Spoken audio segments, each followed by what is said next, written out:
Welcome back, guys. Thanks for joining me for another beer review. The light, what is it with the light? I don't know. Yeah, we're back with another beer review, and the day I'm doing this is my 5th beer review. They won't all be up in one go. I will be spreading them out, but I seem to be on a bit of a mad... I'm having a mad turn getting the beer reviews out. So yeah, I've just got the head on for it, if you like. So, what we got coming up now? We've got a cider, and what we are looking at is it's a Swedish cider, so you're probably guessing what it's called or which one it is, and we are taking a look at Rekorderlig,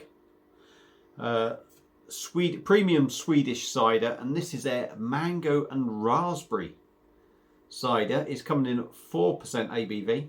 It's in a 330ml can. I've got 2 here. I'm going to go for the full Monty, if you like. And I picked these up from the Rekorderlig in Huddersfield on my little journey up there. And they were doing 10 packs of these. You could buy 3 10 packs for 30 quid. No, 20 quid. 3 10 packs for 20 quid. Now they are about, at the time of me doing this review, they are about 2.5 weeks out of date now. So nothing major. They should still be all right. And it says on the front here, pear cider blended with mango and raspberry, made from pure Swedish spring water, served well chilled. So there we go. I'll show you the can again. I do like the can, actually. Very cool. So my missus told me to pick some ciders up. At the time, the offer was, like I say, 3 for 20 quid. And you could have strawberry and lime and cherries and berries or something, I think it was. But the only ones I had left were these. So I picked up 3 cases of these. The Rekorderlig glass is at the ready. But my mate John from the Keys, St Martin's, gave me one of them. I asked him for one of them. He said, go on, have that. So it's quite handy because I'm reviewing their cider now. So what was the date on this? Like I said, it's about 2.5 weeks out of date. It's the 18th of the 4th, 23. I'm reviewing this on about the 9th. So maybe 2.5, 3 weeks out of date.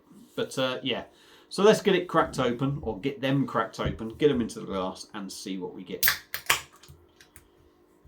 Now, I will admit to trying one of these the other day. I'm not going to give nothing away yet. It's real mental, actually, because you look at that in the glass. And yeah, it's mango raspberry, but for some reason, I didn't expect it to be girly pink. We'll get the other one cracked open. Also recommends putting ice in it, but the bloody thing's ice cold. It don't need chunks of ice. It's 4%. You put ice in it, it'll be like water, wouldn't it? So it's still about half a can left. So cider in the glass. It's got some bubbles going up the middle, as you can see. It is like a rosé wine, if you like. It's a very pale pinky colour. The head's gone down. So, let's dive in on the nose and see what we get.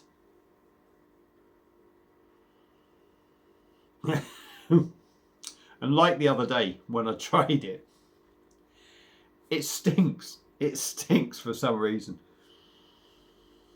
It's got a really nasty smell to it, it's got to be said.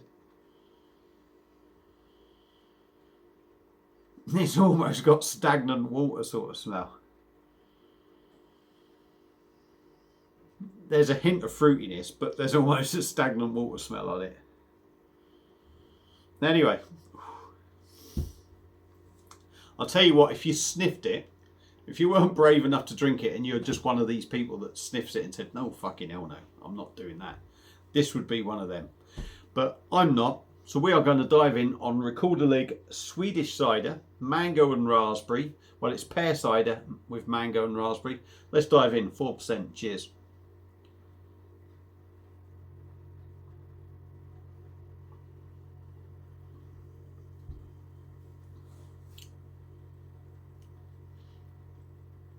And the taste is quite nice.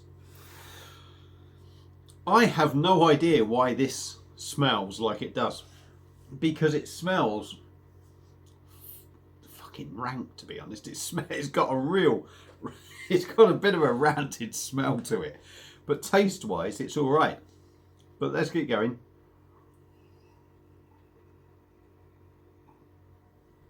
It's one of them you've got to hold your nose really to drink it.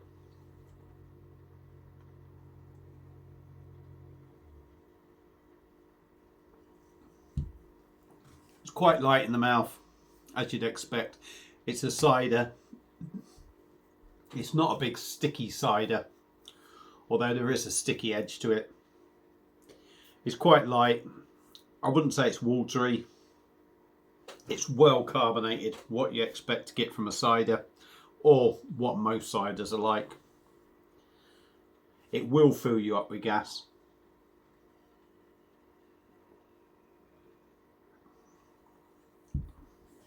It's not the nicest of mouthfeels. Again, most ciders are quite light and busy and they feel rough. But what it is refreshing. It's wet. It's nice the fact that it's ice cold. It's ideal for the summer. On the taste though, let's give you some of that because we're getting a bit ahead of ourselves.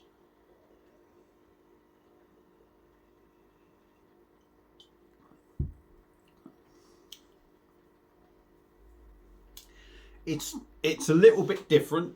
It's a little bit different. You definitely get that pear element in there. So you definitely know it's a pear cider. But it seems all a little bit busy. So like I say, you know it's a pear cider. The raspberry is there. I'm going to say you pick the raspberry up more than the mango. It's more sort of in your face. But the mango is also there.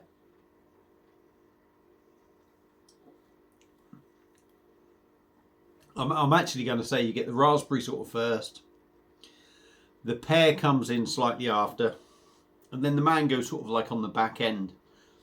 And I think that's...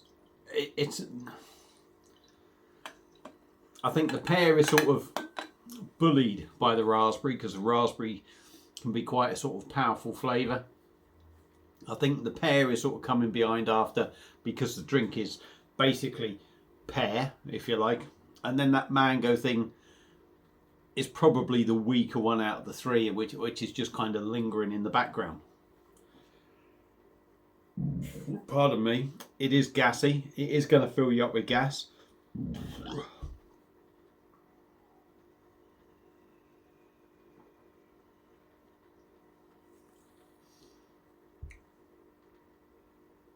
%. It drinks like any other 4% cider, but without that wateriness. And I suppose really the more I'm drinking it, the more I'm realising it's maybe not as thin or as light as you might think it would be, because it's still sort of holding itself up there. Some ciders sort of, for me, this sort of strength, they start, if they're not showing their wateriness at the start, they're certainly showing it the more you drink. But this is quite nice. It's like I say, it's clean, crisp and refreshing. It's going to wet your whistle on a warm day. It's got them fruity notes that you get with every other cider, if you like, that they seem to do these days. They put every sort of flavour in it.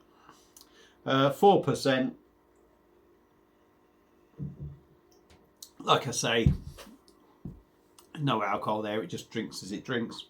The only off-putting thing is the smell. It has got a real weird smell.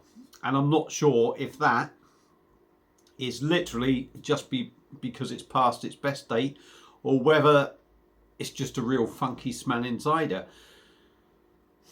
If it's just the cider, what the hell are you doing releasing it? Because for me, 99% of people would be put off by the smell.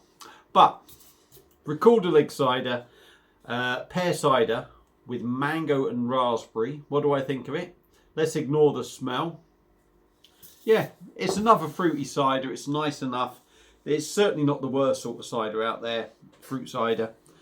That holds up well. It's enjoyable and it'll do the job. And like I say, 30 cans for 20 quid. So I think it's coming at about 65p this. But again, like I say, It's about 2.5, 3 weeks out of date now from me doing it. I bought it Saturday, so take half a week off. It was past its best. You're probably going to spend about 10, 12 quid, something like that for these normally. So I've had a bit of a deal. But yeah, give it a try fresh. That's the only problem with these reviews that I'm doing. Pardon me. Is that I've got nothing to compare them with. So will I, well, me, bought them for the missus. Will we drink them?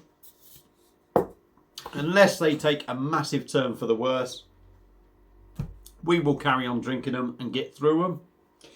If you've had it before, if you've had a fresh one before, let us know what you think. If you've had one of these from the Crate Escape Huddersfield with these dates on, let us know what you think of them. That's it for this video. I've waffled on for way too long. Thank you all for watching, and I'll see you again soon on another one. Cheers.